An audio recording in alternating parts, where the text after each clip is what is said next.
कार्तिक मास महात्म कथा के 14वें अध्याय के अंतर्गत तब उसको इस प्रकार धर्मपूर्वक राज करते हुए देख देवता क्षुब्ध हो गए। उन्होंने देवाधिदेव शंकर के मन में स्मरण करना आरंभ किया। तब भक्तों की कामना पूर्ण करने वाले शंकर ने नारद जी को बुलाकर देव कार्य की इच्छा से उनको वहां भेजा। शंभु भक्त नारद शिव की आज्ञा से देवपुरी में गए।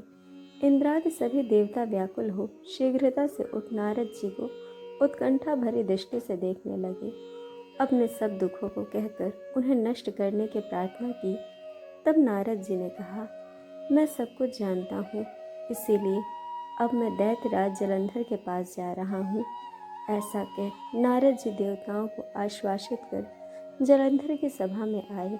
जलंधर ने नारद जी के चरणों की पूजा कर हंसते हुए कहा, हे ब्राह्मण, कहिए आप कहाँ से आ रहे हैं, यहाँ कैसे आए हैं? मेरे योग्य जो सेवा हो उसकी आज्ञा दीजिए।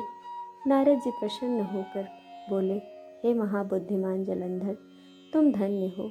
मैं स्वेच्छा से कैलाश पर्वत पर गया था, जहाँ 10,000 योजनों में कल्प वृक्ष का वन है।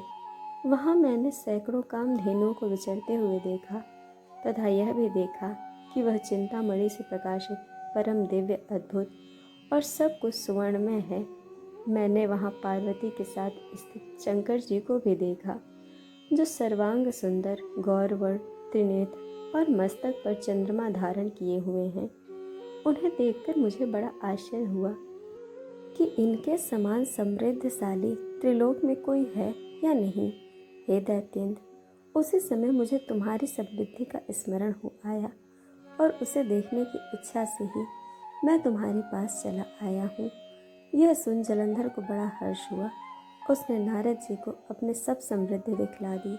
उसे देख नारद ने जलंधर की बड़ी प्रशंसा की और कहा कि निश्चय ही तुम त्रिलोकपति होने के योग्य थे।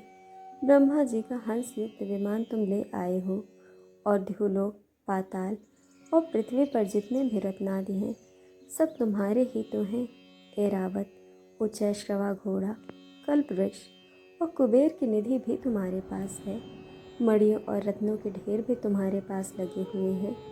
इससे मैं बड़ा प्रसन्न हूँ, परंतु तुम्हारे पास कोई स्त्री रत्न नहीं है। उसके बिना तुम्हारा यह सब फीका है। तुम किसी स्त्री रत्न को ग्रहण करो। नारद जी के ऐसे वचन सुन दैत्यराज काम से व्याकुल हो गया। उसने नारद जी को प्रणाम कर पूछा कि ऐसी स्त्री कहाँ मिलेगी जो सब रत्नों से श्रेष्ठ हो। नारद जी ने कहा, ऐसा रत्न तो कैलाश पर्वत में योगी शंकर के पास है। उनकी सर्वांग सुंदरी पत्नी देवी पार्वती बहुत ही मनोहर है। उनके समान सुंदरी मैंने किसी को नहीं देखा। उनके उस रत्न की उपमा तीनों लोक में कहीं नहीं है।